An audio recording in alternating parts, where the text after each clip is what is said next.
विश्व शांति कुरु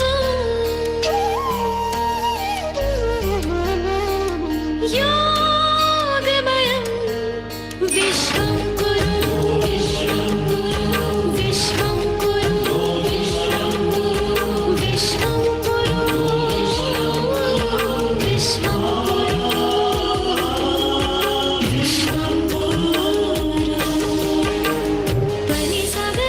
पनि सागरे गरे निदा म पनि निसा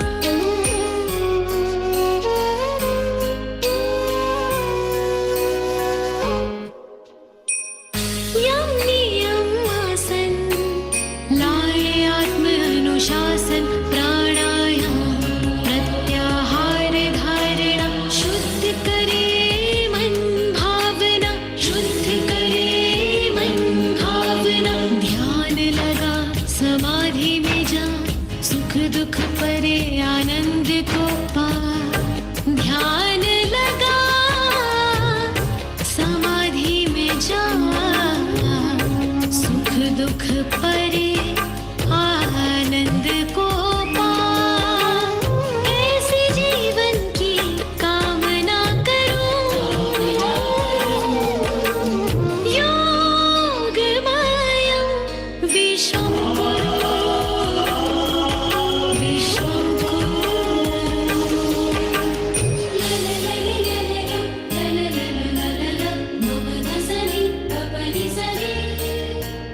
कर्म भक्ति ज्ञान योग से पावत तन मन में ऊर्जा चेतना जागत हठ लय राजयोग वेद सुदृढ़ शरीरा दूर करे ईर्षा द्वेष विस्मय की पीड़ा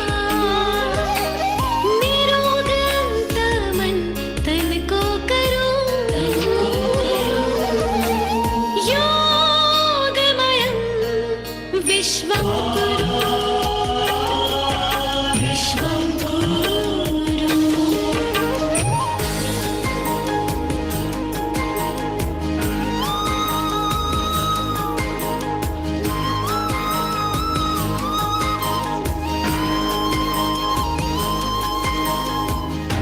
चिंता से मुक्ति कार्य में कुशलता उत्साह संग संग चलने की योग्यता आत्मविश्वास आत्मनियंत्रण योग से होगा वसुधैव कुटुम्बकं वसुधैव कुटुम्बकं वसुधैव कुटुम्बकं ऐसी धरा की कल्पना करो योगमयं विश्वं कुरु विश्वं कुरु विश्वं कुरु विश्वं कुरु विश्वं कुरु विश्वं कुरु विश्वं कुरु विश्वं कुरु विश्वं कुरु।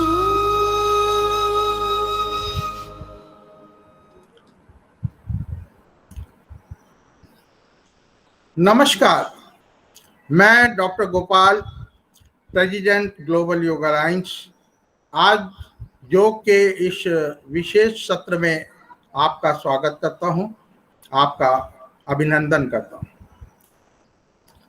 आज का ये विशेष सत्र हमने एक बहुत ही महत्वपूर्ण विषय पर आयोजित किया है।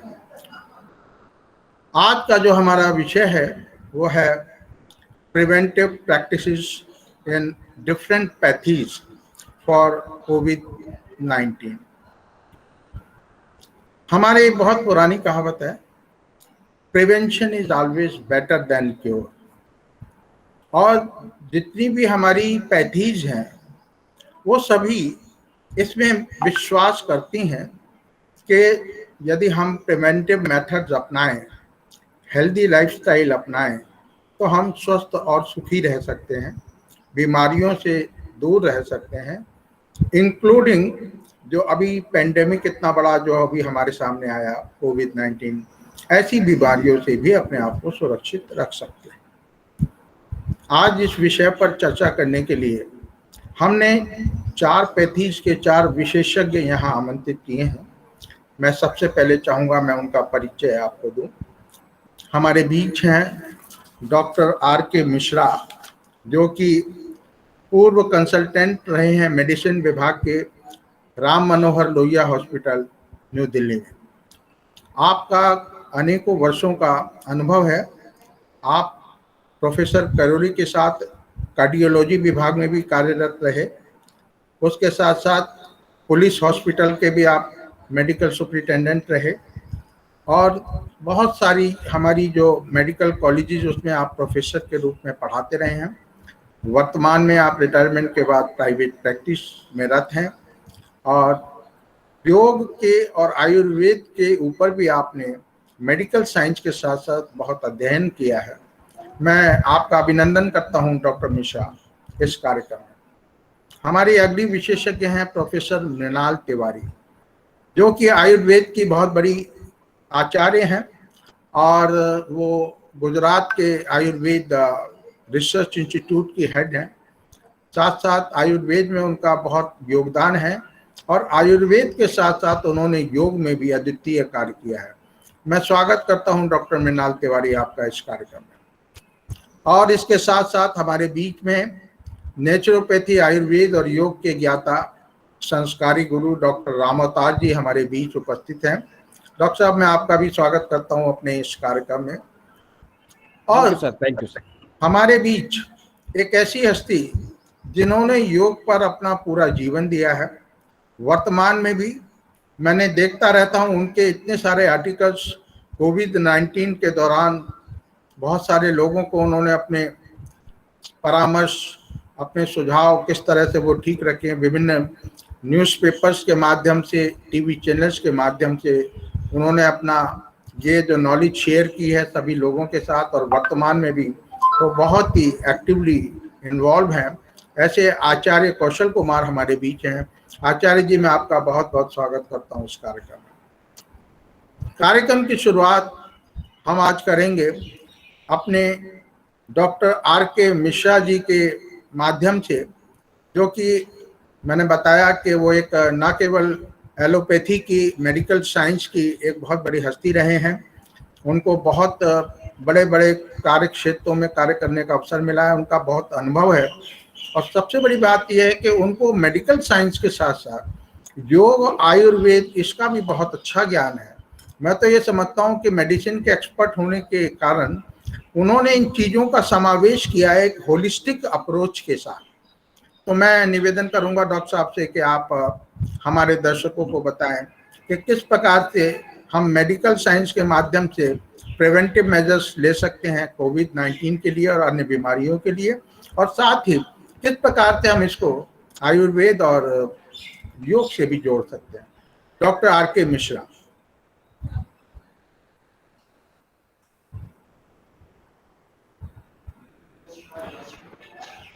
सर का माइक अनम्यूट है सर, अनम्यूट कर दीजिए।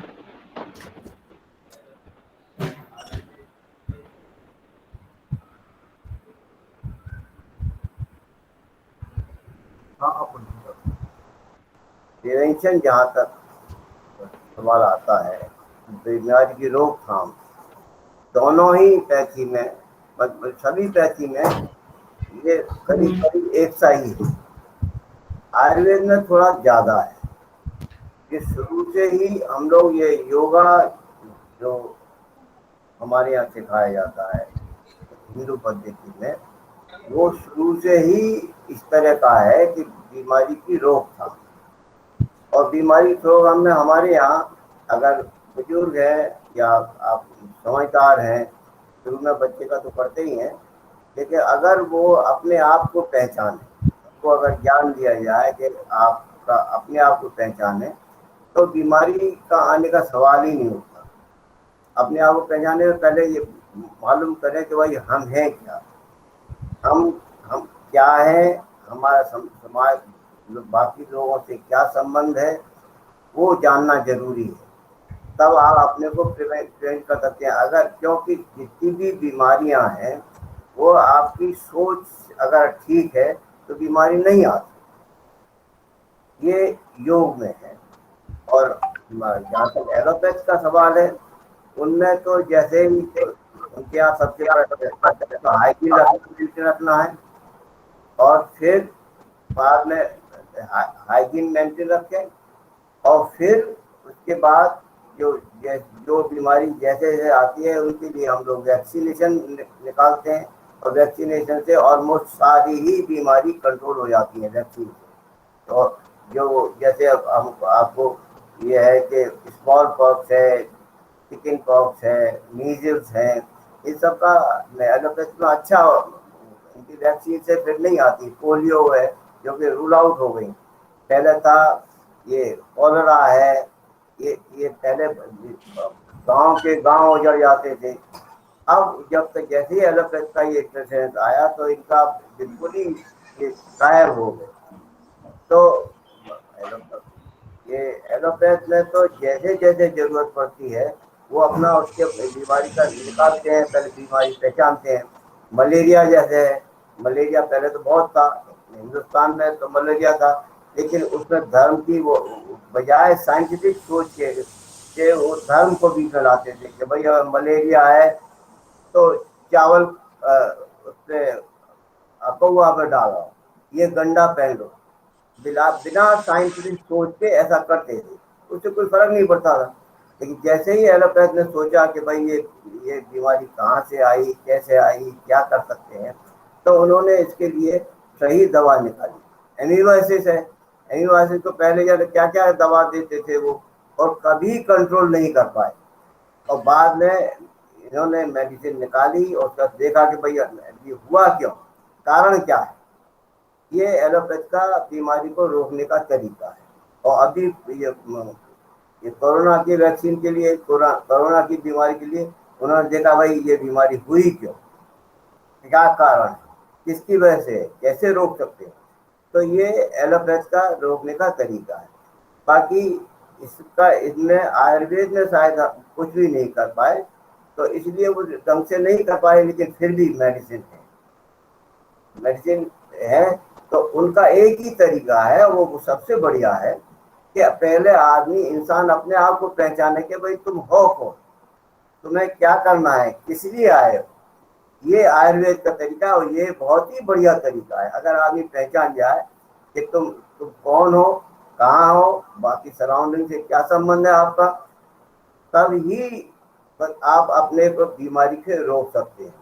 अगर आपको लगाव रहेगा दुनिया की चीजों से तो आप दूसरे झंझट में पड़ जाएंगे, शरीर को नहीं देखेंगे। आपका शरीर को देखना जरूरी है। ये आयुर्वेद में, हिंदू पद्धति में ये ही जरूरी है। और ये है ही, ये प्रिवेंटिव मेजर है।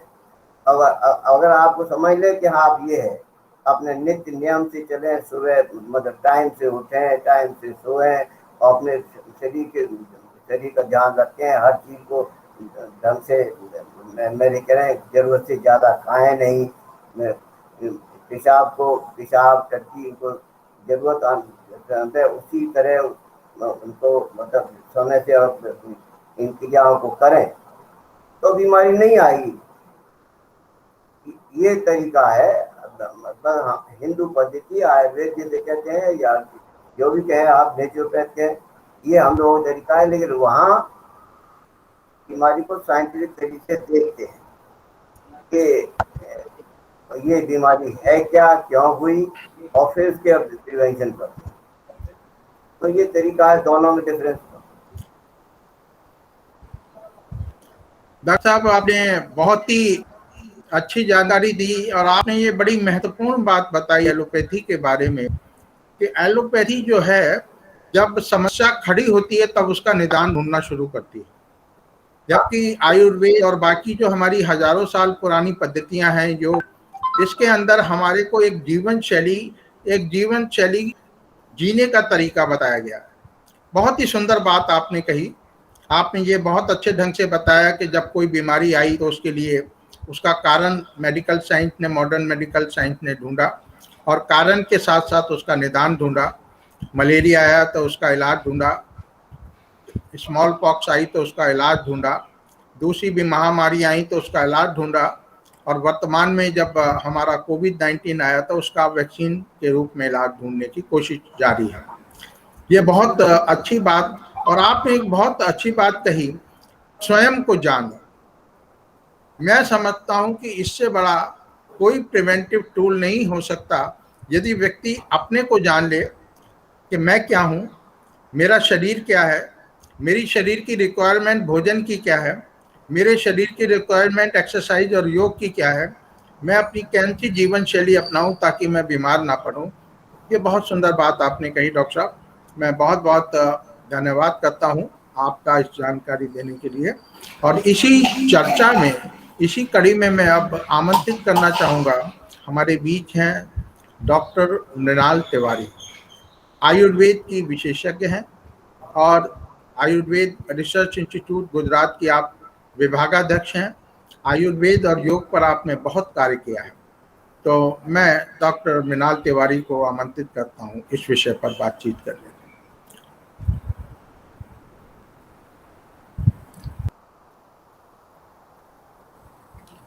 धन्यवाद सर। आप सभी का स्वागत करती हूँ इस कार्यक्रम में, जहाँ पर हम चर्चा कर रहे हैं preventive practices as per Ayurveda. तो इसके बारे में मैं ये कहना चाहूँगी कि कुछ जनरल मेजर्स आयुर्वेद में बताए हैं, उनको हम लोग अपनाएं तो हम आसानी से इस कोरोना की बीमारी से दूर रह सकते हैं। सबसे पहला यह है कि हमें हमारे जीवन में कुछ ऐसे दैनंदिन उपक्रम करने हैं जिसमें कि हम रोज जो हम पानी पीते हैं वो हमारा गुनगुना रहे, वार्म वाटर रहे। अभी सीजन हमारा वर्षा ऋतु है, रेनी सीजन है, और उसके बाद में हम विंटर सीजन है। तो और एक वेव आने की संभावना ऑलरेडी बताई गई है, तो हम वार्म वाटर का इस्तेमाल यानी ल्यूक वार्म वाटर हम डेली यूज कर सकते हैं। साथ ही हम जो योगासन, प्राणायाम और मेडिटेशन है उनका भी हमारे जीवन में उपयोग करें, या फिर उसका प्रैक्टिस हम डेली एटलीस्ट 30 मिनट्स तक करें तो वो हमारे पूरे इम्यूनिटी सिस्टम के लिए बूस्टिंग रहेगा। हमारे जो ये है रेसिपीज़ है, इंडियन रेसिपीज़ है, हम उनमें ज़्यादातर हल्दी, जीरा, धनिया, शुंठी, पिपली इनका यूज़ तो करते ही हैं। तो ये हम ध्यानपूर्वक इनका इस्तेमाल करते ही रहें, ताकि ये जो हर्ब्स हैं ये हमारे इम्यून सिस्टम को बूस्ट तो करते ही हैं, साथ ही जो भी डाइजेशन है उनमें भी ये बहुत लाभदायी देते हैं। अगर हमारा डाइजेशन ठीक से रहता है तो बीमारियां हमसे दूर रहती है। हम जो भी खाना खाए वो अच्छी तरह हम अगर पचा पाते हैं तो हम बीमारी से दूर रहते हैं। तो हमारे इम्यून सिस्टम को एक तरह बूस्टिंग भी रहता है। तो इन सभी स्पाइसेस का हम ज़रूर उपयोग करें। अगर हल्दी अनेक इसमें आप यूज़ करते हैं, आपकी सब्जियों में, आपकी दाल इसमें आप यूज़ करते हैं तो वो फ़ायदेमंद रहेगी। Next slide. इम्यूनिटी बूस्टिंग के लिए और हमारे इसमें आयुष डिपार्टमेंट की तरफ से काढ़ा बताया गया है, वो काढ़ा हम ज़रूर इस्तेमाल करें।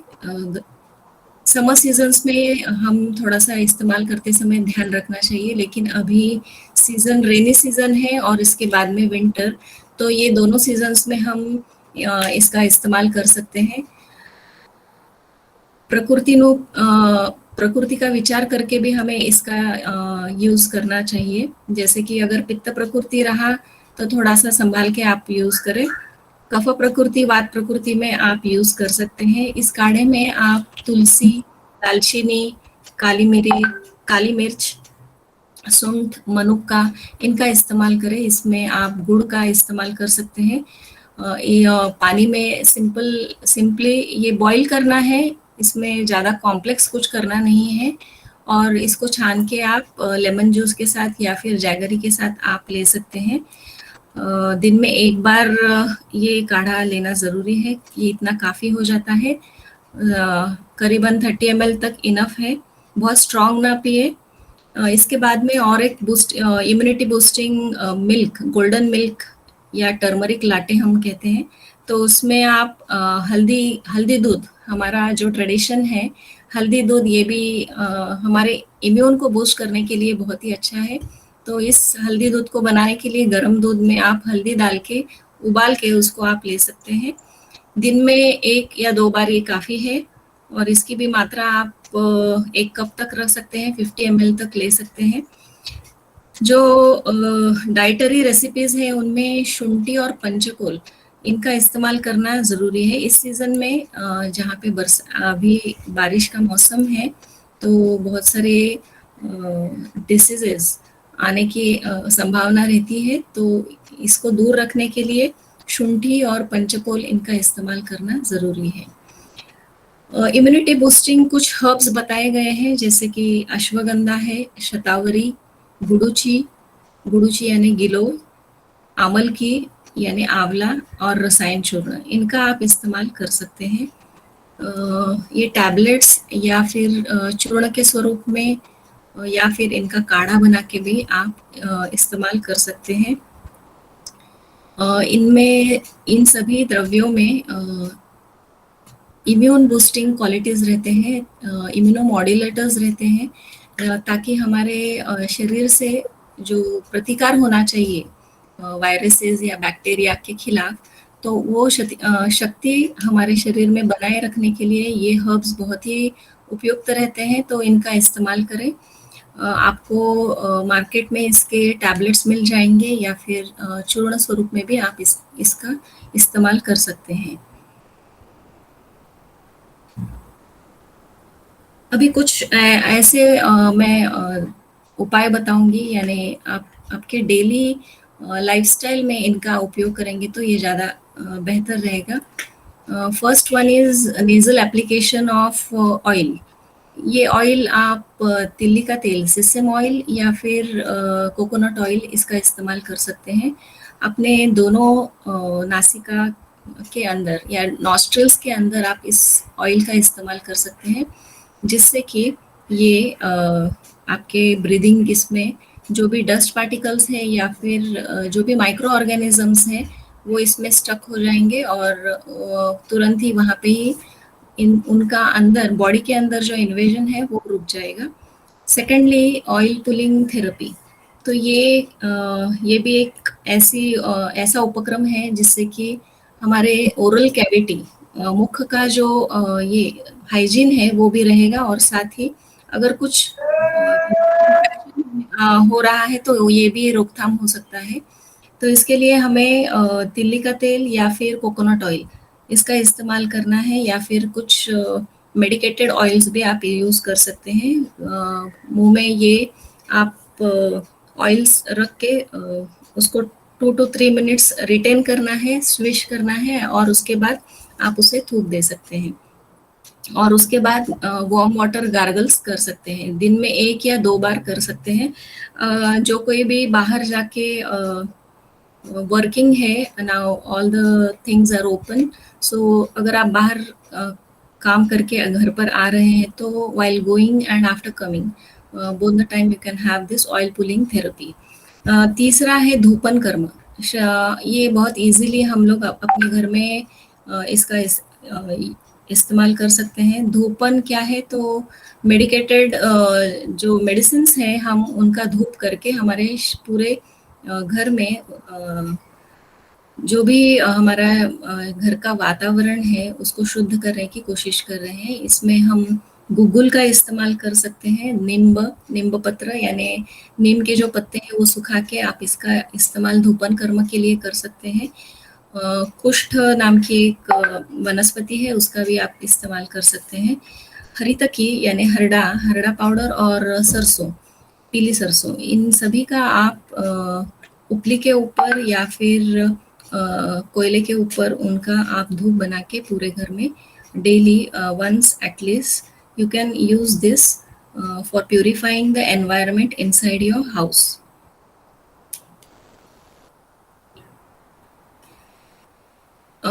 अगर किसी को कुछ सिम्टम्स दिख रहे हैं या फिर शुरुआत हो गई है तो आप स्टीम इनहेलेशन ले सकते हैं। स्टीम इनहेलेशन बहुत ज़्यादा ना ले, ये 1 to 2 मिनट्स इतना ही लेना काफ़ी है। इसमें आप नीलगिरी तेल या फिर कपूर, अजवाइन या फिर मिंट, इनका आप इस्तेमाल कर सकते हैं। प्लेन स्टीम वाटर स्टीम ले तो भी वो भी इनफ है। इसके साथ में वार्म वाटर गार्गल्स भी आपके लिए फ़ायदेमंद रहेंगे। उसमें आप हल्दी और सेंधा नमक इनका इस्तेमाल करके आप वो भी गार्गलिंग कर सकते हैं। जो भी खाना खा रहे हैं वो फ्रेश हो और आपके एपेटाइट के अनुसार आपको खाना है। आप ओवर ईटिंग ना करें और स्टेल फूड या फिर पैकेज्ड फूड जो भी रहेंगे उनका सेवन मत कीजिए। कर्ड्स को स्पेशली अवॉइड कीजिए।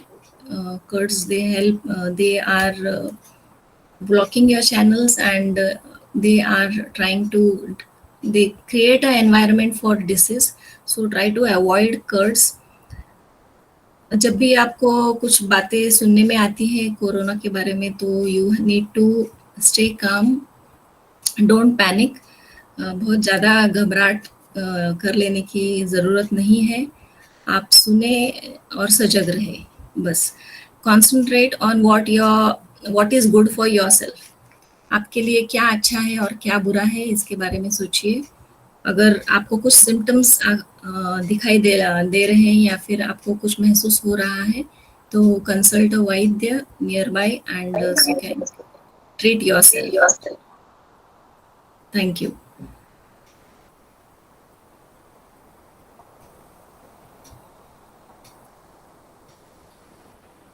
Gopal sir, please unmute yourself.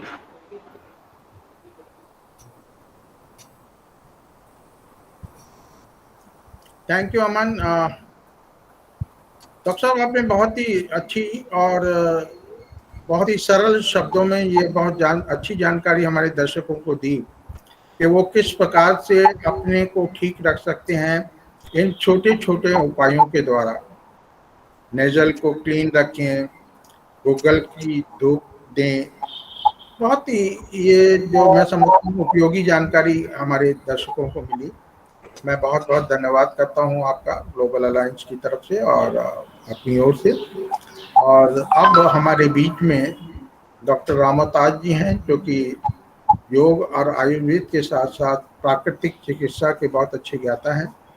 और मैं अब डॉक्टर साहब से अनुरोध करूंगा कि वो प्राकृतिक चिकित्सा में हमारी ऐसी कौन सी चीज़ें हैं ये हम जानते हैं कि ये तो सबसे सहज और सरल पद्धति है।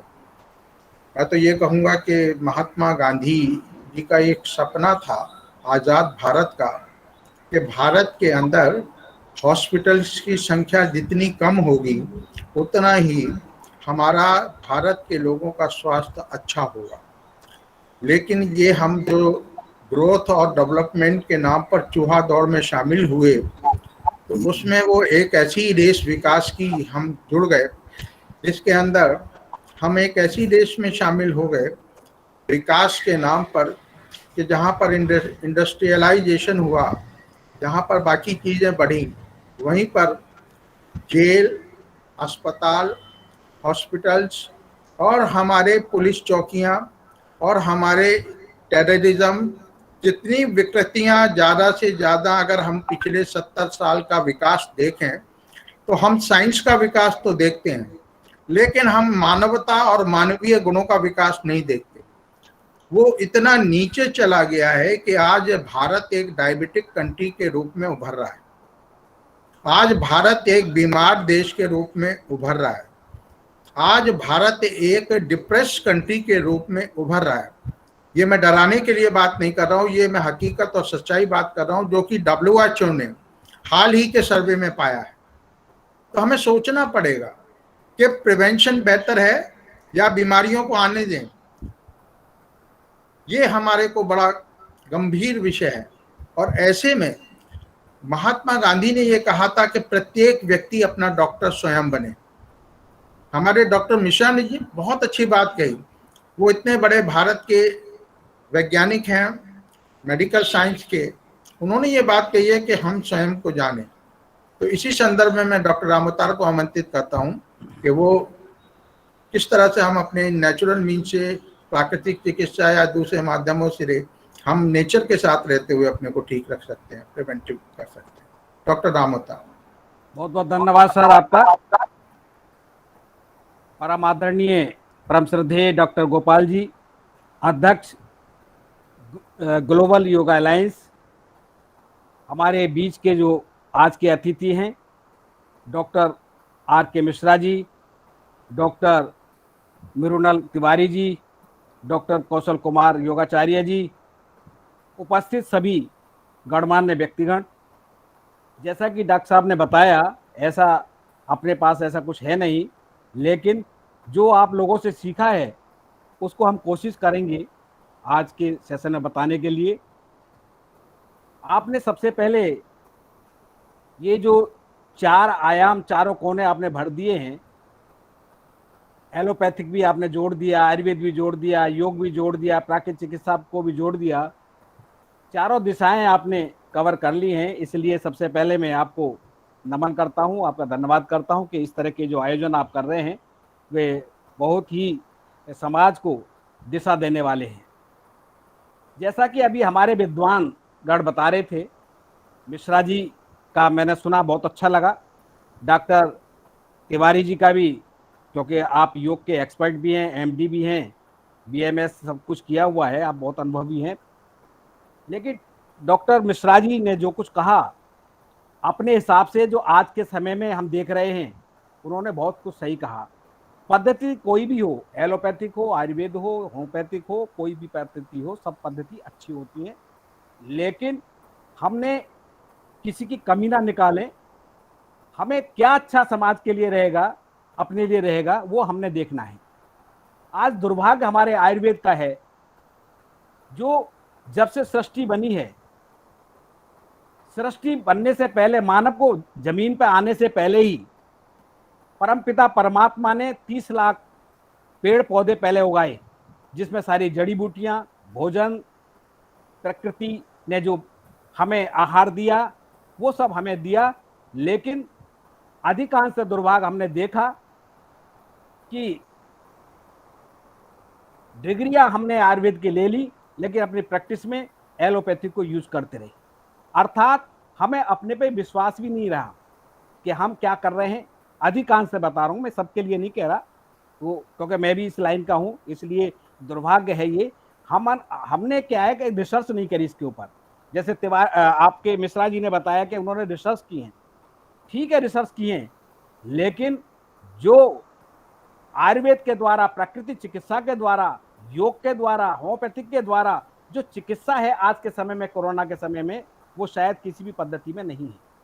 हाँ, इमरजेंसी के लिए बहुत अच्छा है एलोपैथिक, लेकिन आज ये हम देख रहे हैं कोरोना के समय में कि एंटीबायोटिक दे करके, स्टेरॉइड ज्यादा हैवी दे करके ऑक्सीजन की कितनी कमी हुई है आज के समय में। ऑक्सीजन, जबकि उस परम पिता परमात्मा ने हर इंसान के अंदर ही भंडार दे रखा है ऑक्सीजन का, प्रकृति में भंडार दे रखा है, जड़ी बूटियों में भंडार दे रखा है। छोटी छोटी चीजों से हम अपने ऑक्सीजन को, लेवल को ठीक कर सकते हैं। अभी हमारा 1 लाख गांवों में एकल योग आरोग्य योजना का है, 1 लाख गांवों में, जिसमें डॉक्टर साहब भी हमारे उसमें शामिल हैं, इनका सानिध्य में हम कार्य कर रहे हैं। और कल 1 लाख गांवों में वो योग का, अभी तक विश्व में पहली बार ऐसा होने जा रहा है कि एक साथ 1 लाख गांव में योग हो रहा है। और 1 लाख गांव में तो अब हो रहा है, और कोरोना का जो है 4 लाख गांवों में आयोजन चल रहा है जड़ी बूटियों के द्वारा, जहां पर कोई दवाई भी नहीं है आयुर्वेद की, लेकिन वहां पर जो जड़ी बूटियां हैं उसके माध्यम से कैसे वो ठीक हो रहे हैं, वहां पर कोरोना अंदर तक नहीं पहुंच पा रहा। उसके लिए छोटी छोटी जो चीजें हैं उनका मैं थोड़ा सा बताना चाहूंगा। मान्यवर, जैसे कि हम आज से 30-40 साल पीछे चले जाते हैं, उस समय में ये वायरल होते थे, हैजा होते थे, अलग अलग तरीका के चेचक होती थी, ये पोलियो होता था। उन दिनों में कोई गांव में दवाई भी नहीं होती थी, जड़ी बूटियों से उपचार करते थे, या एक दवाई होती थी हर घर में, तो वो होती थी अमृत धारा। हम सब उसको भूल चुके हैं, क्योंकि वो नाम ही उसका अमृत धारा है, अमृत के समान वो कार्य करता है, जिसमें 3 चीज से बना है। सभी जानते हैं कि कपूर भीमसेनी है, पुदीना सत्व है, अजवाइन सत्व है, और इसमें आवश्यकता होती है तो नीलगिरी का तेल, लौंग का तेल या दालचीनी का तेल मिला करके इसको कर सकते हैं। इसके 3-4 बूंद बतासे में लेने से, गर्म पानी में लेने से, चाय में लेने से, काढ़े में लेने से ये बहुत जल्दी लाभ करती है। रुमाल में 2-3 बूंद ले लें तो ऑक्सीजन लेवल उसको सूंघने मात्र से भी बढ़ने लग जाता है। इसी तरह से यदि गांव में बुखार हो जाता है, वहाँ कोई दवाई भी नहीं है। अभी हमारा 100 वैद्यों का, आयुर्वेद डॉक्टर्स का हमने एक संगठन बनाया था टेलीपैथी के लिए, 4 लाख गाँवों में जो हमारा आयोजन चल रहा है, तो वहाँ पर भी यही बात थी कि हम आयुर्वेद की दवाई तो बता सकते हैं, लेकिन हम जड़ी बूटी के बारे में नहीं बता सकते। तो वहां पर तो जब आदिवासी क्षेत्र है, 8-10 किलोमीटर तक कहाँ कोई आना नहीं जाना नहीं, वहाँ दवाई, शहरों में भी बड़ी बड़ी दवाई नहीं मिल पाती, तो हमने ये विचार किया कि जिस जड़ी बूटी से दवाई बनती है, सपोज करो बुखार के लिए, बुखार उनको हो रहा है, वहाँ कोई दवाई नहीं है, क्या दे सकते हैं, तो अमृत धारा सबसे पहले चीज है, वो घर में सबके होनी चाहिए।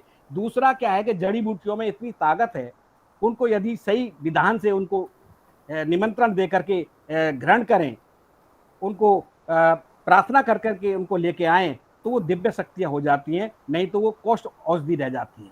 उसमें जैसे बुखार है तो एक शहदेही सभी जानते हैं आयुर्वेद में, शहदेही का पौधा है, उसकी जड़ ले लें, कलावे के साथ में हाथ में बांध लें। शहदेही नहीं है, छुई मुई को, जिसको लाजवंती बोलते हैं, इसका नाम ही है लाजवंती, हर चीज में वो लाज रखने वाली है, उसकी जड़ को हम ले सकते हैं। भृंगराज की जड़ को हम हाथ के कलावे के साथ बांध सकते हैं। अपामार की जड़ को हम कलावे के साथ गले में या हाथ में बांध सकते हैं। मदार का, जो अकवा बोलते हैं, मदार बोलते हैं, उसका जड़ को हम बांध सकते हैं। इनसे बुखार पहले दिन में ही चला जाता है। और ये शहदेवी तो ऐसी है कि इसके तो बहुत ही चमत्कार, ये सब देखने में घास फूस लगती हैं, लेकिन इनकी दिव्य शक्तियां हैं, और पहले दिन ही और घंटे 2 घंटे में ये असर देने वाली चीजें होती है। इसी तरह से जिनका ऑक्सीजन लेवल, जो आजकल देख रहे थे दिल्ली में कितनी हाहाकार मच रहा था, और जाते थे हॉस्पिटलों में, जो घर में हैं वो ठीक हो रहते थे, लेकिन वहाँ कितना इंटरनेशनल माफिया जुड़ गया था, ना सिलेंडर, ना कोई, जो भी चीज किसी टीवी में या कैसे मोबाइल पर व्हाट्सएप पे आ जाए किसी मेडिसिन का नाम, तो गायब हो जाती थी। उसके लिए बहुत सरल अब आयुर्वेद क्या कहें या प्राकृतिक चिकित्सा कहें, जो भी कुछ कहें, जो प्रकृति ने हमें दी है वही प्राकृतिक चिकित्सा है, वही उसी से आयुर्वेद बना हुआ है। ये 30 लाख पेड़ पौधे जो बनाए हैं, तो उसमें ग्लिसरीन और अमृत धारा, 8-10 बूंद अमृत धारा की ग्लिसरीन मिला करके चेस्ट पे लगा दें, और पहली रात में आप देख लें कि ऑक्सीजन का लेवल क्या होता है। जबकि वहाँ स्टेरॉइड दे करके, एंटीबायोटिक दे करके जो कफ को बाहर निकालना हमने चाहिए था, वहाँ खुश्क हो गया है और उससे ऑक्सीजन लेवल घट गया था। एक ही दिन में ये रिजल्ट देने वाली ये चीजें हैं। गर्म पानी, जैसे डॉक्टर साहब ने बताया, अभी बता रही थी, काढ़े के बारे में भी वही चीजें, लेकिन कुछ जानकारियां नहीं है कैसे है। बड़ा दुर्भाग्य भी लगता है कि जैसे काढ़े की बात अभी डॉक्टर साहब ने बताई, सभी बताते, सभी पीते हैं घर में। कोरोना के टाइम में सभी काढ़ा पीना चालू किया है, कोई भी ऐसा घर नहीं होगा जिसने काढ़ा नहीं पिया हो। लेकिन इसमें 2-3 चीज इतनी महत्वपूर्ण की हैं कि उनको हम ध्यान नहीं देते। नंबर 1 तो काढ़े को कुछ दिन पीने के बाद में सभी के मुंह से यही निकलता है कि ज्यादा, अब बहुत काढ़ा पी लिया जी, अब नहीं पीएंगे। जबकि हम जब से 2020 से ये कोरोना हुआ था, तब से हम अपने ऑफिस में भी, घर पे भी काढ़ा रखते हैं, जो भी आता है पिलाते हैं और पी रहे हैं, किसी को कोई साइड इफेक्ट नहीं। मतलब कि उसका हम बैलेंस नहीं बना पा रहे। काढ़ा बना लिया, उसमें वो डाल दिया, आपने अजवाइन डाल दी, आपने सौंठ डाल दी, आपने लौंग डाल दिया, उसमें काली मिर्च डाल दी, ये सारी चीज गरम गरम तो डाल दी। उसका बैलेंस बनाने के लिए भाई उसमें सौंफ भी डाल दो, उसमें जीरा भी, जैसे डॉक्टर साहब बता रहे थे, वो डाल दो, धनिया डाल दो, छोटी इलायची डाल दो, बड़ी इलायची डाल दो। और अभी डॉक्टर साहब ने बताया, और सभी बताते हैं, जब काढ़े में सब तुलसी बताते हैं, तुलसी को डालो, तुलसी को डालो। लेकिन ये हमें ज्ञान होना चाहिए कि तुलसी में जो भी हम जड़ी बूटी डाल रहे हैं, उन जड़ी बूटी में कौन सा तत्व है। तुलसी को हम क्यों महत्व देते हैं, उसको माता क्यों मानते हैं, उसको पूजनीय क्यों बनाते हैं, क्योंकि उसमें माता के गुण हैं। उसमें क्या है कि प्रकृति ने जितनी भी चीजें हैं उसमें दिव्य चीज दे रखी है, वो है एक मरकरी, पारा। पारा आयुर्वेद में सब श्रेष्ठ, ऐसे ऊपर कोई दुनिया की चीज नहीं है आयुर्वेद में। जैसे योग में मन को कंट्रोल करना, इसी तरह से मरकरी को जो कंट्रोल कर रहे हैं आयुर्वेद में, उससे विद्वान कोई भी दुनिया में नहीं। उसमें जो नेचुरल प्रकृति ने दे रखा है मरकरी, हम थर्मामीटर जीभ पे लगाते हैं, जीभ की गर्मी से ही वो कांच की नली में पारा होता है, वो ऊपर उठ जाता है। तो आप सोचेंगे कि जब हम उसको उबाल रहे हैं तो वहां कहां बच जाएगा। आप 1 टन पारा ले लीजिए, कढ़ाई में डाल दीजिए, जरा से ही आग दे दे, या आजकल की जो धूप है उसमें रख दीजिए, सब गायब हो जाएगा, बचेगा नहीं कुछ नहीं। जो इसको चंचलता को उसको समाप्त कर दे, इसको उड़ने से बचा दे, अग्नि स्थायी कर दे, तो वो आयुर्वेद का सर्वश्रेष्ठ आयुर्वेदाचार्य हो सकता है। तो यहाँ पर तुलसी को हमने बताया कि तुलसी को, क्योंकि इसमें मरकरी होता है, इसको चबाना नहीं होता है और इसको उबालना नहीं होता है, इसकी गोली बना लें और जो काढ़ा आप दे रहे हैं उसके काढ़े के साथ में 2-3 काली मिर्च उसमें मिला दें। पूर्ण व्यक्ति है तो उसको 11 तुलसी के पत्ते, 4 काली मिर्च बना के दे सकते हैं। जिसको एसिडिटी की प्रॉब्लम है उसको 2 काली मिर्च दें, या जो छोटा बच्चा है उसको 1 काली मिर्च और 4-5 तुलसी के पत्ते, उनको पीस करके गोली बना करके गर्म पानी से, चाय से, काढ़े से, किसी तरह से दे दें। पहली खुराक में ही, पहले दिन में सुबह शाम देंगे, आप देखेंगे उसको चमत्कार सा लगेगा। बाकी सारी जिंदगी उसको पीते रहें, तुलसी को उबाल करके, उसके जो असली जो तत्व है मरकरी है वो खत्म हो गया।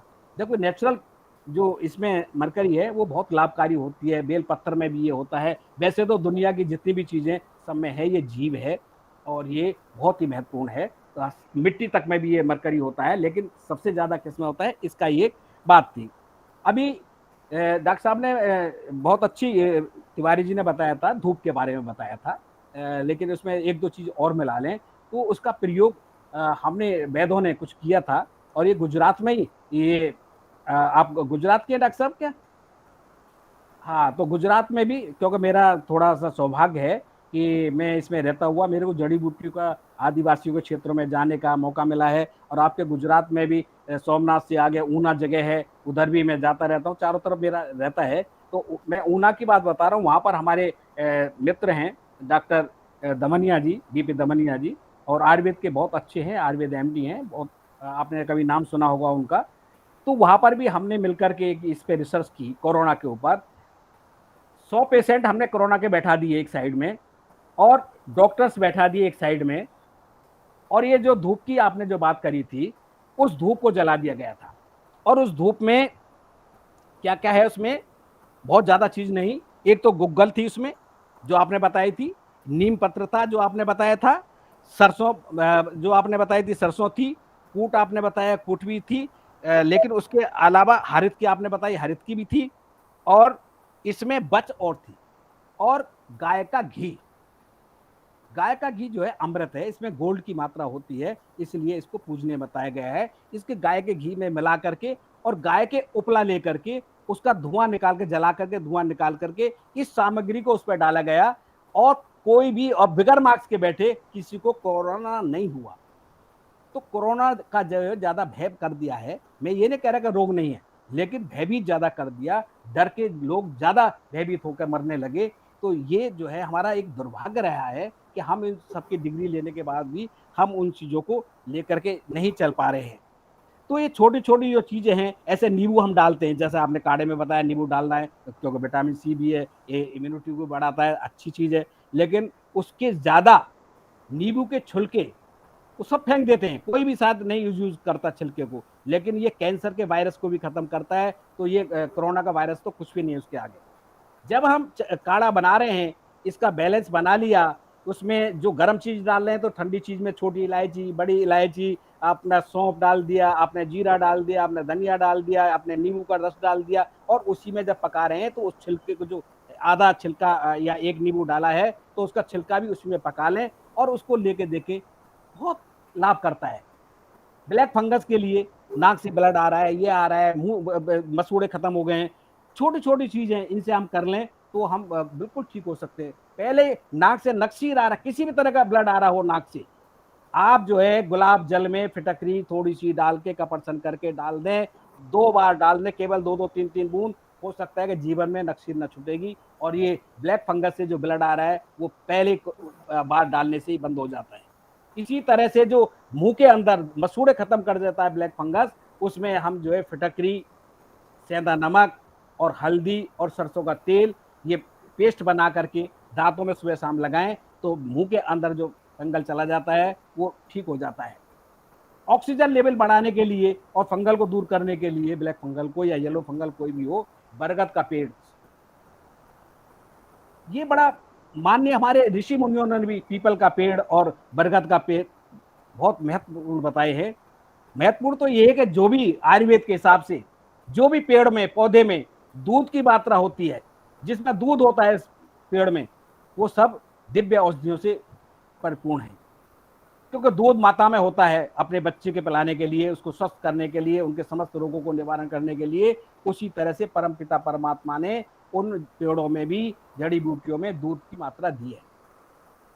यदि हम, और ऋषि मुनि भी बरगद के पेड़ के नीचे जाकर के ध्यान करते थे, समाधि लगाते थे, तो उनमें देवताओं का इनमें वास बताया है। और उस दूध से हम 10-15 बूंदें, 20 बूंदें बतासे में डाल करके या गाय के दूध में डाल करके सुबह शाम लेने लग जाएं, एक टाइम भी ले लें, तो पहले दिन से ही ऑक्सीजन का लेवल बढ़ जाता है, ब्लैक फंगस ठीक हो जाती है, और इम्यूनिटी इतनी बढ़ जाती है कि कोरोना का बाप भी छू नहीं सकता, यदि हम इस तरह की चिकित्साओं को चालू कर दें। जैसा कि अभी, क्योंकि हल्दी दूध बहुत अच्छा है, क्योंकि हल्दी एंटीबायोटिक है, स्किन को साफ, खून को साफ करने वाली चीज़ है, बहुत अच्छी है। लेकिन हमें यहाँ ये भी ध्यान रख लेना चाहिए कि इसके साथ साथ हम जो है, यदि सर्दी का मौसम है या वैसे, तो 1-2 थोड़ा केसर भी इसमें डाल सकते हैं। लेकिन उससे महत्वपूर्ण क्या है कि पेट, अक्सर एंटीबायोटिक और ये चीज़ लेने से पेट खराब हो जाते हैं, कब्ज हो जाती है, तो उसके साथ साथ हमने हल्दी वाले दूध में या केसर वाले, दोनों को मिला के दूध में, इसमें गुलकंद और सौंफ मिला करके 1 या 2 चम्मच उसको दूध के साथ में लेंगे तो हमारा पेट भी साफ रहेगा, तो हमें बहुत सारी रोगों से बचने की छूट मिल सकती है, हम ठीक हो सकते हैं।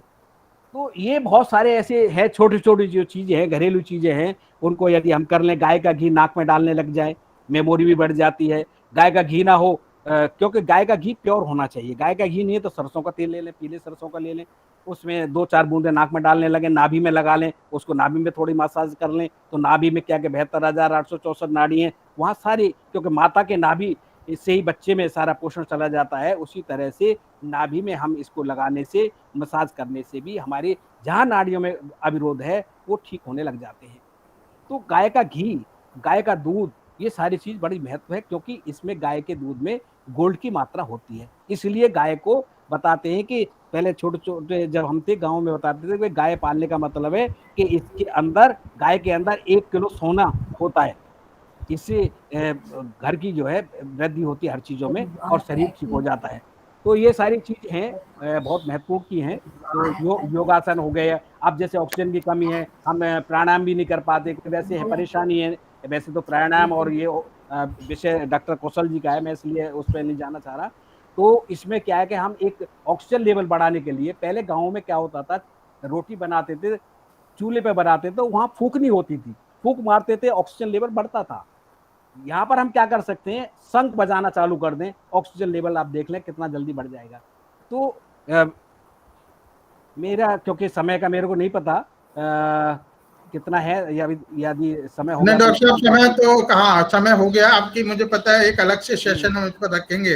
जी, तो बहुत बहुत धन्यवाद सर आपका मैंने समय लिया, और हो सकता है कि मेरे से जाने में गलती हो गई हो, मैं क्षमा याचना करता हूँ। लेकिन हम मिलकर के सारी पद्धतियों को एक साथ लेकर के चले और इस पे रिसर्च करें, तो वास्तव में जो डॉक्टर मिश्रा जी ने जो बोला था वो हमको कर सकते हैं। आयुर्वेद में वो ताकत है कि एक एक खुराक में भी कुछ से तब्दील बदल सकती है। इन शब्दों के साथ में आप सभी को मैं नमन करता हूँ। मेरे से कोई त्रुटि हो गई हो तो क्षमा याचना करता हुआ धन्यवाद आपका।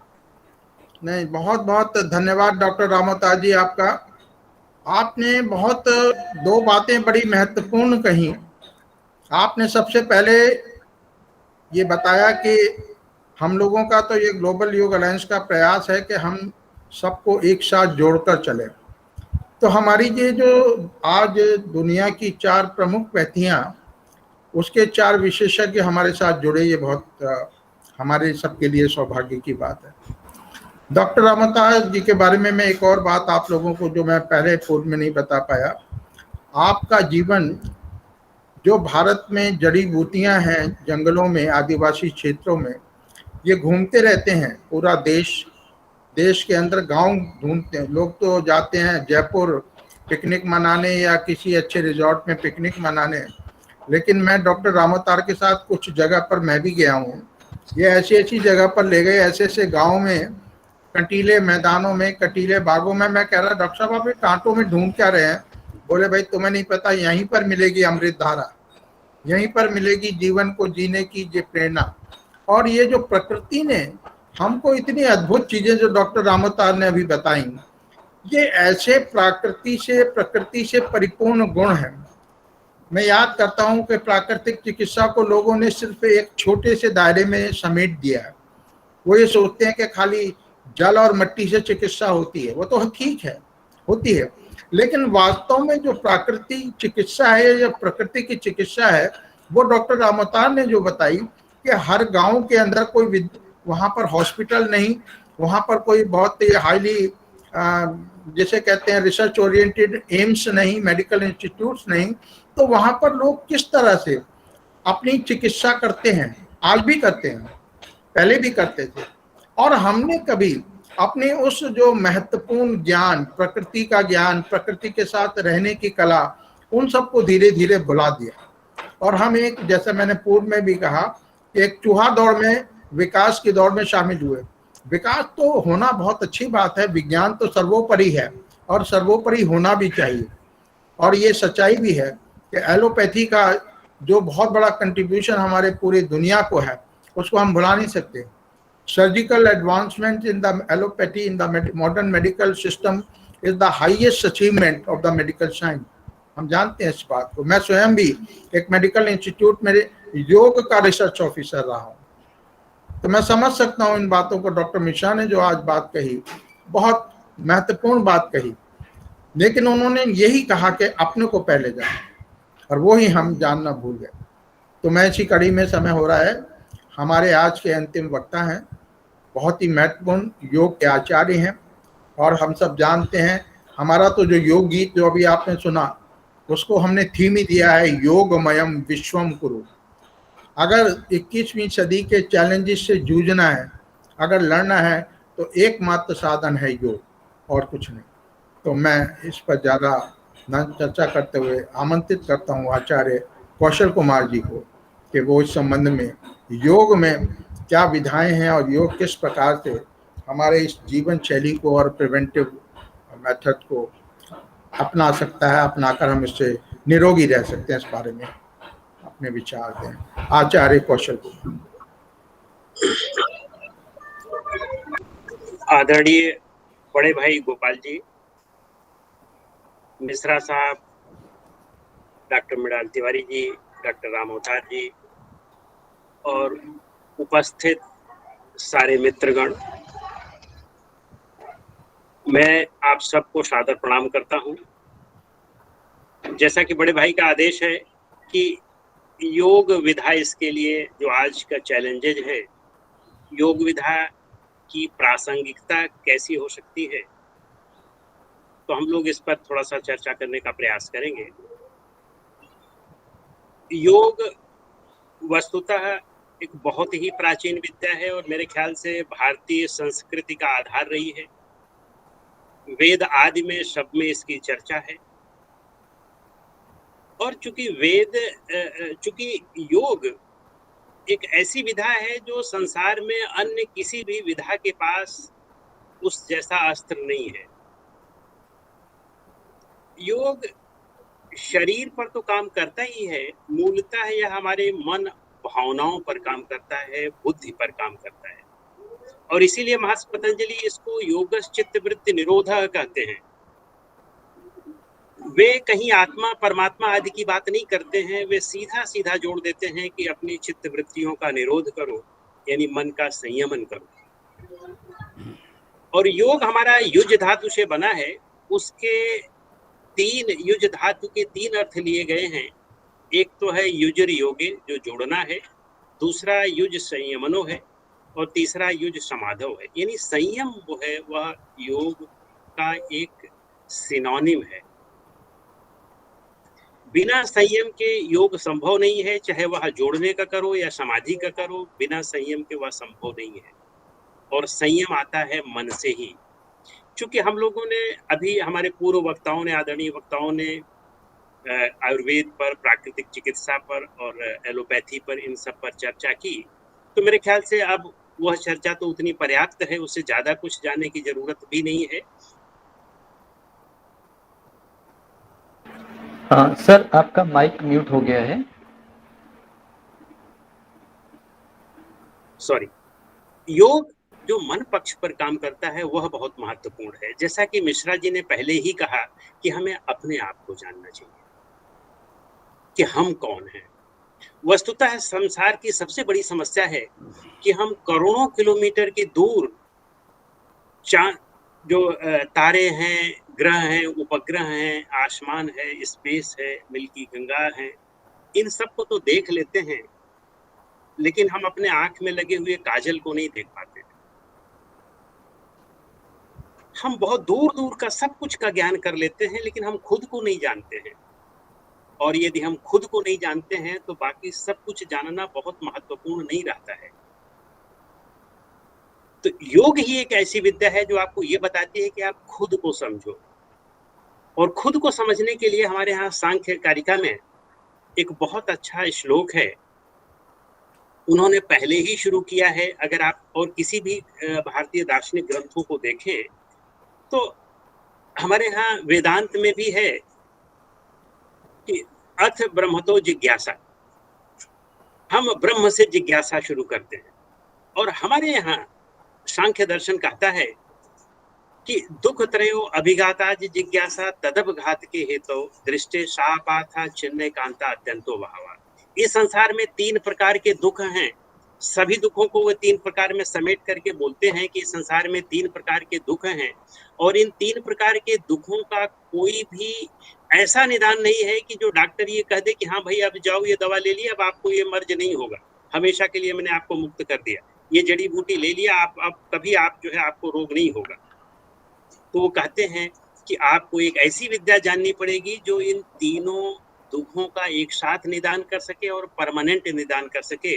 और इसीलिए वे कहते हैं आगे कि दृष्ट वदानुश्रविकः स ह्यविशुद्धिः क्षयतुषुक्तः तद विपरीतः श्रेयान व्यक्ता व्यक्तज्ञ विज्ञानात्। इसका मूल है कि वे कहते हैं कि प्रकृति को जानो, व्यक्त प्रकृति को और अव्यक्त प्रकृति को जानो, और अपने आप को जानो।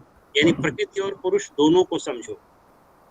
प्रकृति को भी समझो, क्योंकि प्रकृति नहीं समझोगे तब आप आगे नहीं बढ़ सकते हो, क्योंकि ये शरीर प्रकृति का ही बना हुआ है। और दूसरा, पुरुष को नहीं समझोगे, चेतन आत्मा को नहीं समझोगे, तब भी जो है आप नहीं बढ़ सकते हो, तब भी आपका काम आगे नहीं बढ़ेगा।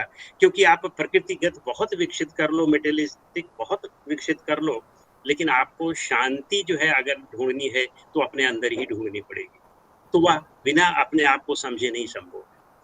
कहने का अभिप्राय है कि जो मूल है वह हमारी स्वयं की आत्मा है, हम स्वयं हैं। और उस स्वयं के अंदर जब हम जाना शुरू करते हैं तो हमारी इम्यूनिटी अपने आप डेवलप होनी शुरू हो जाती है। तो फिजिकल इम्यूनिटी तो बहुत महत्वपूर्ण ही है, उससे भी ज्यादा महत्वपूर्ण है मेंटल और इमोशनल इम्यूनिटी। जितने लोग कोरोना के वायरस से नहीं मरे हैं, उससे ज्यादा उसके भय से मरे हैं। उस भय को कैसे दूर करोगे? उसके लिए तो कोई दवा नहीं आज तक बन पाई है ना। उसके लिए दवा योग है। अगर आप योग का अभ्यास करते हैं तो आप उन सब चीजों से मुक्त हो सकते हैं। कहने का यह मतलब नहीं है कि आप प्राकृतिक चिकित्सा ना करें, वह बहुत महत्वपूर्ण है। कहने का मतलब नहीं है कि आप आयुर्वेद का सहारा ना लें, आप अन्य विधियों का, एलोपैथ का सहारा ना लें, ये सब महत्वपूर्ण है। लेकिन इन सबसे ज्यादा महत्वपूर्ण है अपने मानसिक स्थिति को, अपने मन को समझने की और मन को बदलाव करने की। इस संसार में कोई ऐसी एक भी विद्या नहीं पाएंगे कि जो मन को बदल सकती हो। हम बाकी सब चीजों को बदलने का संसार में सब कुछ प्रयास करते रहते हैं। पत्नी पति को बदलने का प्रयास करेगी, पति पत्नी को बदलने का प्रयास करेंगे, हम बच्चों को बदलने का प्रयास करेंगे, टीचर को बदलने का प्रयास करेंगे, अपने सबऑर्डिनेट को बदलने का प्रयास करेंगे, अपने बड़ों बड़ों को बदलने का प्रयास करेंगे, लेकिन अपने मन को बदलने का प्रयास नहीं करते हैं। और इस संसार में और कुछ दूसरा बदला ही नहीं जा सकता है केवल मन के अलावा। केवल एक मन ही एक ऐसी चीज है जिसको बदला जा सकता है, क्योंकि ये हमारा खुद का क्रिएशन है। मन हमारा खुद का क्रिएशन है, इसलिए इसको बदला जा सकता है। और इस संसार में हमारा खुद का क्रिएशन कुछ भी नहीं है। सूरज, चांद, सितारे ये सब हमारे नियम से नहीं चलेंगे, अपने नियम से चलेंगे। जन्म मृत्यु सब अपने नियम से चलेगा। कुछ भी हम कोई वारंटी गारंटी लेके थोड़ी आए हैं इस संसार से, इस संसार में कि हाँ हमको इतना जीना है। मृत्यु का कोई निश्चित समय नहीं है, जन्म का कोई आपके निश्चित समय नहीं है, किसी भी चीज का तो कुछ समय नहीं है। लेकिन हम इतना डरे रहते हैं कि जैसे वारंटी लाए हों कि हाँ अब इतने साल हम जिएंगे, बस इसके पहले अगर कुछ दिक्कत आई तो हम परेशान हो जाएंगे और हम जो है भय के मारे ही मर जाएंगे। कोई वारंटी गारंटी नहीं होती है, फिर भी हम इतना क्यों परेशान होते हैं? कारण ये है कि हम बहुत आसक्त हो गए। और इस आसक्ति आदि को दूर करने के लिए सिर्फ योग ही एक ऐसी विधा है जो बहुत बढ़िया तरीके से काम करती है। तो हम लोग अब उस पर चर्चा कर लें कि हम योग में करें क्या क्या। यद्यपि देखें हमारे यहाँ योग में दो विधाएं महत्वपूर्ण हैं। यद्यपि है तो एक ही विधा, लेकिन हम कहते दो हैं। एक हठ योग है, दूसरा राजयोग है। हठ योग वह शरीर पर काम करता है और राजयोग जो है वह मूलतः मन पर काम करता है।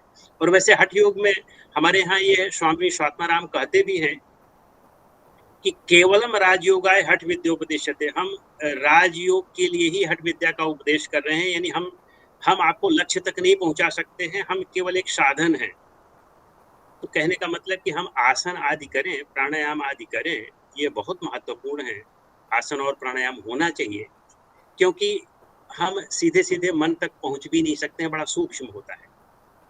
आप ध्यान करने बैठो, देखो मन इतना इतना इतना घूम आएगा कि इसका पहले आंख खोल करके जब बैठते थे तो उतना नहीं घूमता था, तो सीधा ध्यान हो भी नहीं पाएगा। तो इसलिए आसन प्राणायाम यम नियम आदि तो बहुत जरूरी है ही है, उनका हम अभ्यास करें। जैसे सहज रूप में कोई पहलवानी ना करें। हम लोग योग में पहलवानी करने लगे हैं। सबसे महत्वपूर्ण यह है कि पहलवानी करने लगे हैं, वह पहलवानी करने के लिए नहीं है। सहज आसनों का अभ्यास करें, जो कुछ भी सहज हो, अच्छा हो कि योग्य मार्गदर्शन में करें। जैसे सूर्य नमस्कार है और कुछ आसन है बैठने के, खड़े होने के, 2-2 4-4 आसन, जैसे पश्चिमोत्तानासन है, जानुशिरासन है, सुप्त वज्रासन है, अर्ध मत्स्येंद्रासन है, जो 5 प्रकार के मुख्य आसन होते हैं। उनमें 2-2 3-3 आसनों को सबसे ले लें और उनका अभ्यास करें, लेकिन एकाग्रता के साथ करें, क्योंकि आसन जो है वह मूलतः आपको मन के एकाग्रता के लिए एक सबसे पहली कड़ी है। दूसरा, प्राणायाम का भी अभ्यास करें। महर्षि पतंजलि को हम पढ़ते नहीं हैं। ढेर सारे लोग कहते हैं कि जो है बस आसन करो, उसमें आसन लिखा हुआ है। महर्षि पतंजलि ने अष्टांग योग में आसन लिखा है, लेकिन वो आसन इस तरह का उन्होंने लिखा ही नहीं है। वह केवल स्थिर सुखम आसनम की बात करते हैं। लेकिन ठीक है, हठ योग में भी करें, हम कोई दिक्कत नहीं है। हठ योग के आसनों का अभ्यास करें सहजता के साथ, कोई पहलवानी नहीं करना है। याद रखें कि आप कितना भी बड़े बड़े आसन कर लेंगे, लेकिन अपनी मृत्यु के समय को 2 मिनट आगे भी नहीं कर पाएंगे। जो जितना नियत है वह होके ही रहेगा। तो इसलिए और दूसरा, शेर को नहीं पछाड़ पाएंगे, हाथी को नहीं पछाड़ पाएंगे, कितना भी पहलवान बन ले। तो कहने का मतलब है कि जो बॉडी की सीमाएं हैं उसका ध्यान रखते हुए और अपनी सहज क्षमता के अनुसार करें। प्राणायाम है वह महत्वपूर्ण है, जैसे कपालभाति प्राणायाम है, भस्त्रिका प्राणायाम है, नाड़ी शोधन प्राणायाम है, उज्जयी प्राणायाम है। इनका 2-4 प्राणायामों का प्रतिदिन 10 से 15 मिनट 20 मिनट अपने जीवन शैली में जोड़ लें। और बेहतर है कि मैं तो ये कहूँगा कि हमारे यहाँ एक एब्डोमिनल ब्रीदिंग होती है, यौगिक ब्रीदिंग होती है, कि आप हल्का गहरी श्वास हमेशा धीरे धीरे लें और धीरे धीरे निकालने का एक अभ्यास बना लें।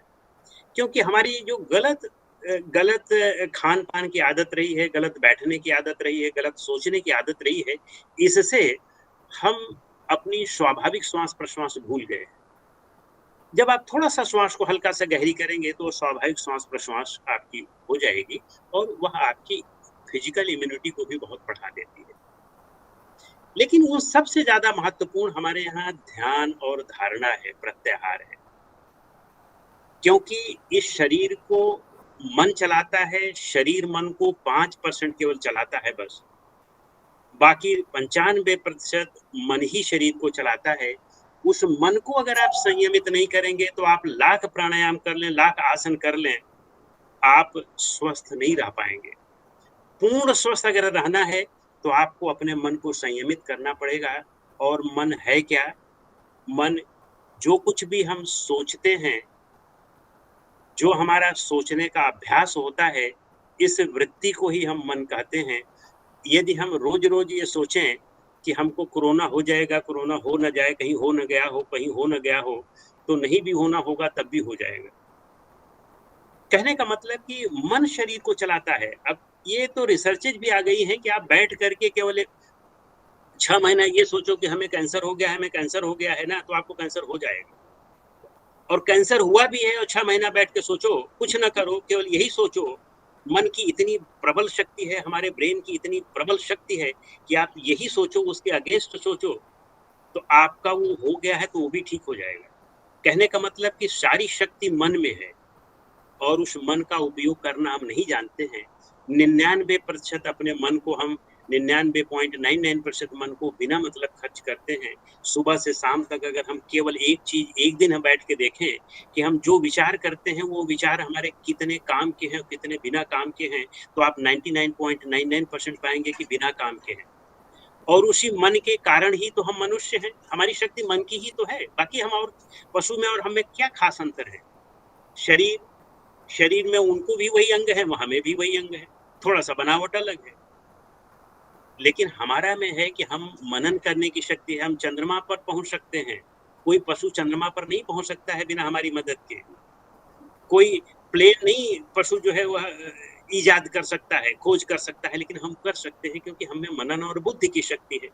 उस मनन और बुद्धि की शक्ति का 99.99% हम बेवजह यूज कर रहे हैं और इससे हम कहाँ आगे बढ़ सकते हैं? हमारी मन की प्रतिरोधक क्षमता कहाँ आगे बढ़ेगी? हमें सुख दुख को सहने की क्षमता कहाँ आगे बढ़ेगी?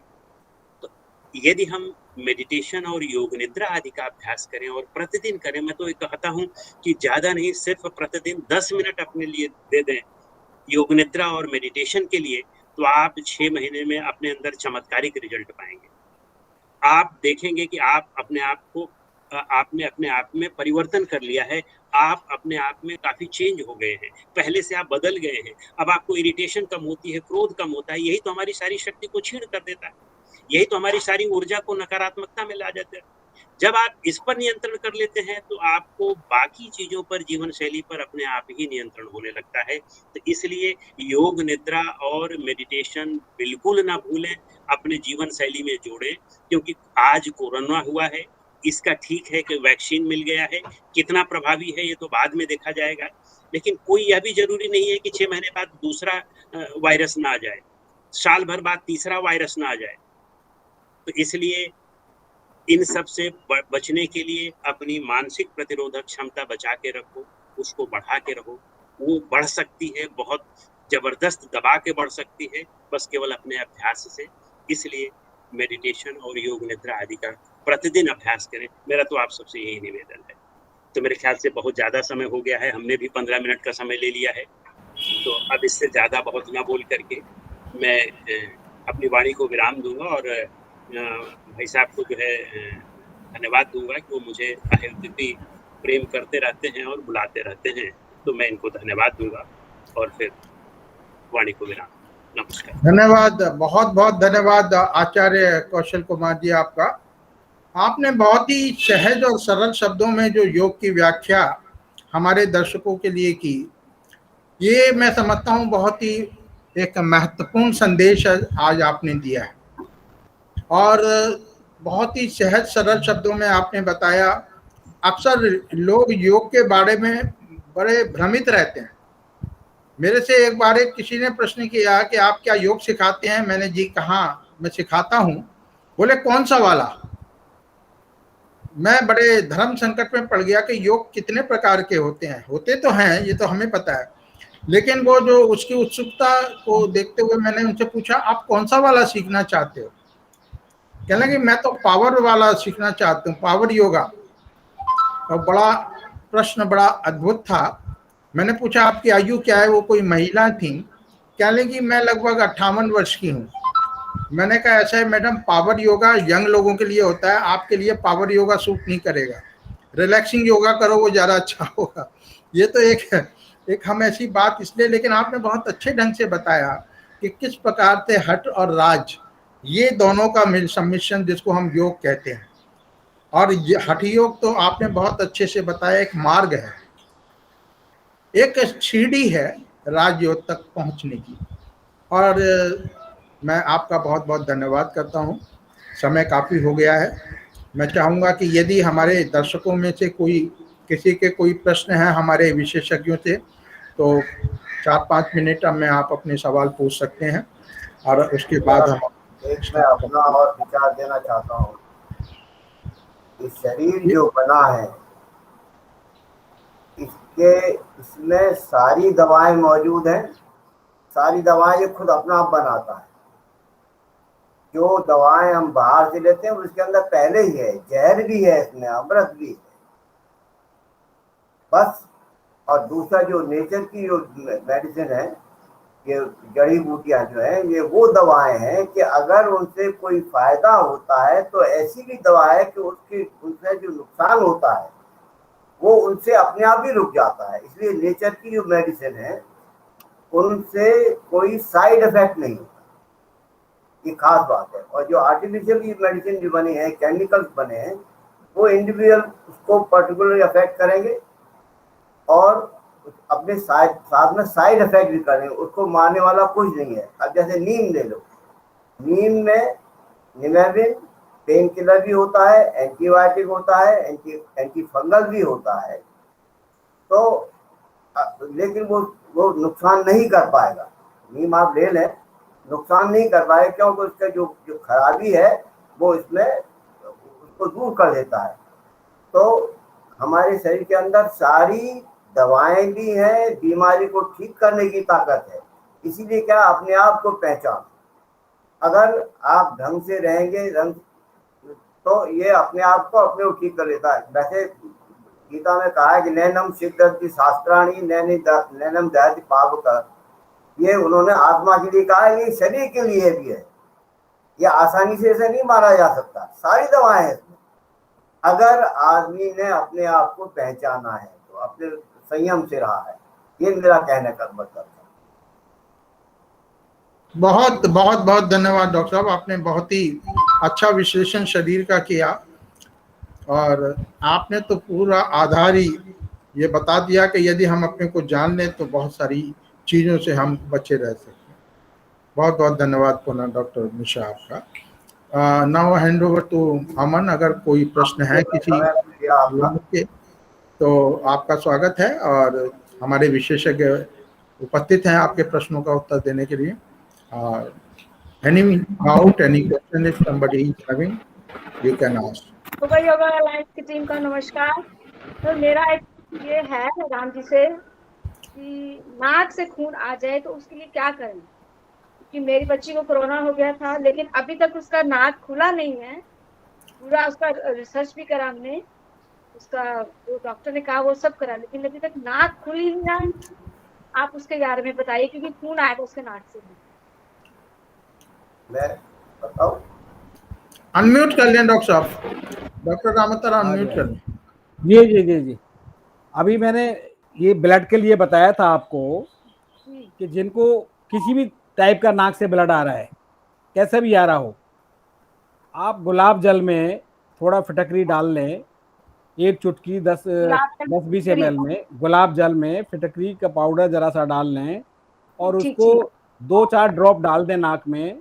पहली बार डालते ही आपको आराम आ जाएगा, 2-3 बार डाल देंगे, 2 दिन डाल देंगे तो हो सकता है जीवन में फिर ब्लड नहीं आएगा। ठीक है जी। बाकी और भी दवाई है, पर ये घर के सबसे कम पैसे वाली चीज है, इसको आप करेंगे तो ठीक हो जाएगा। धन्यवाद। Any other question? और किसी का कोई यदि प्रश्न है तो स्वागत है। जी पूजा जी बताएं। सबसे पहले मैं आप लोगों को चैनल से नमस्कार करना चाहती हूँ। सर मेरा क्वेश्चन था थोड़ा थोड़ा तेज बोलें, जरा आवाज कम आई है। हाँ सर, मेरा क्वेश्चन था सर से, राम सर जी से, कि मतलब उन्होंने तो बहुत जड़ी बूटियों के बारे में बताएं। एक और चीज है सर, गिलोय बोला जाता है जिसे। जी जी जी जी। जी सर, तो हाँ उसे जी। भी मतलब फीवर और बुखार में दिया जाता है सर, तो उसका क्या इफेक्ट है सर? अच्छा इफेक्ट है। गिलोय को जो है अमृत भी बोलते हैं, अमृता है इसका नाम। और यदि गिलोय जो पकी गिलोय होती है उसका ज्यादा अच्छा रिजल्ट आता है। और वो पक्की गिलोय का मतलब है कि जैसे हमारे हाथ के बाजू है ना, इतना मोटा होता है, उसको लेते हैं तो बहुत जल्दी लाभ हो जाता है। बाकी जैसे भी मिल जाए, जो ताजी वाली भी है उसको भी आप लेंगे तो बुखार को भी ठीक करता है और शरीर की इम्यूनिटी को बढ़ाता है। अर्थात वात पित्त कफ का बैलेंस बनाता है, इसलिए उसको अमृता बोला गया है। उसका आप काढ़ा बना के ले सकते हैं, वैसे पानी में ले सकते हैं, कैसे भी ले सकते हैं, सब तरह से लाभ ही लाभ है, उसका नुकसान नहीं है कोई भी। सर, जी। तो सर अर्ली फीवर में ही ले सकते हैं कि उसके बाद भी मतलब वैसे भी ले सकते हैं, बगैर उसके भी ले सकते हैं। फीवर में तो काम करता ही है, वैसे भी ले सकते हैं। फीवर के लिए तो मैंने आपको बताया था कि आप जो है एक जड़ी को जरा गले में डाल लें या कलावे के साथ में दाएं हाथ में बांध लें तो बुखार चला जाता है पहले दिन। जो बुखार किसी दवाई से नहीं जा रहा हो उससे चला जाता है। ठीक है। चलिए, और कोई प्रश्न किसी का यदि है तो स्वागत है। तो मैं समझता हूँ कि बहुत ही आज का ये उत्तम रहा सेशन। हमारे चारों सर दोबारा होना विशेषज्ञ, चाहिए। हाँ सर जी जी, दोबारा हम होना लोग चाहिए। जरूर जरूर हम प्रयास करेंगे, कर रहे हैं हम लोग। आप सब देखें बहुत कि हम अलग अलग, ये पहली बार इस तरह के सेशंस ग्लोबल योग अलायंस के माध्यम से आयोजित किए गए हैं। आज चारों विधाओं के, चारों पैथीज के विशेषज्ञ हम साथ जुड़े हैं। कल भारत के सारे खिलाड़ी हमारे साथ थे, इसीलिए मुझे लग रहा है कल भीड़ ज़्यादा थी, क्योंकि सचिन तेंदुलकर को देखने के लिए लोग ज़्यादा आ गए थे। लेकिन हमारे बहुत खिलाड़ी, लेकिन जो डॉक्टर साहब ने आज बड़ी महत्वपूर्ण बात कही, दूसरों को मत जानो, वो जानना चाहिए, कोई बुराई नहीं है, लेकिन अपने को जानो पहले। तो स्वयं को जानना बहुत आवश्यक है। और इससे पूर्व भी हमने हमारी भारत की जानी मानी नृत्यांगनाएं और संगीत के आचार्यों ने भी योग नाद और योग के ऊपर काफी अच्छा अपना विचार रखे हैं। और हमारे बाकी जो अल्टरनेटिव थेरेपीज के हीलर्स हैं, दूसरे जो हमारे विशेषज्ञ हैं, सब ने अपने अपने विचार दिए हैं। हम लोग मिलकर एक टीम के रूप में काम करेंगे। और आज तो ये इतनी अच्छी सशक्त टीम हमारी बैठी है, आचार्य कौशल जी, डॉक्टर रामोतार जी, डॉक्टर मिश्रा जी, वैद्य मृणाल जी। तो बहुत ही मैं समझता हूँ हम सब आगे एक होलिस्टिक अप्रोच के साथ यदि आगे काम करेंगे, जिसकी आवश्यकता भी है।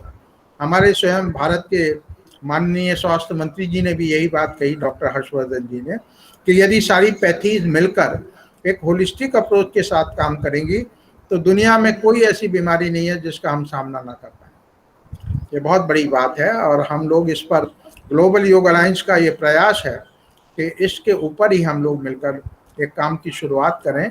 आने वाले समय में ज़्यादा से ज़्यादा जो ज्ञान या जो हमारा ये जो एक फ्लो ऑफ इंफॉर्मेशन है, right information, scientific information, technical information, वो सही माध्यम से पहुँचे। दुर्भाग्य से आजकल कुछ हमने ऐसी विसंगतियां देखी हैं अलग अलग क्षेत्रों में, मैं सभी नीचे जा रहा हूँ पैथी, जरा। जिसके अंदर थोड़ी सी स्वतः लाभ के लिए लोग कुछ अपने एथिक्स को छोड़कर काम करते हैं। लेकिन हम लोगों का ये प्रयास है कि एक सही दिशा में, सही मार्गदर्शन में और सही स्वरूप में उनको प्रस्तुत किया जाए।